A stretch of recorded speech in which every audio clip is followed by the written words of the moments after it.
টিয়াপাড়া বাড়িতে আছে? আমি অনেক দূর থেকে সাহায্য করে রাখছি রে আপা। আমি কোনো টাকা পয়সা চাই না রে আপা।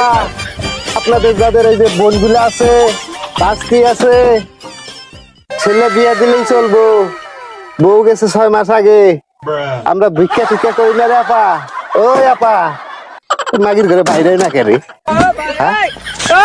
আমরা তো সেই ফকির না। আমরা ফকির হইলাম যারা ওই যে মাইয়া মুইয়া বিয়ে দিতে পারে না, সেই মাইয়ার জন্য আমরা আইছি সাহায্য রে বাবা। মায়া রে বাবা রে, বাইরে না কেরে? আমরা কি ভিক্ষা চাই আপা আপনাদের কাছে? আমরা পাইছি তো আপনাদের কাছে, শুধু আপনাদের মাইয়া ভাস্তিলে বিয়ে দিবার পার না, হেলে তুই বিয়ে করে এটা কথা হইলো আপা? কিরে নাই নাকি আপা? এইবার ভিক্ষাই করবো না।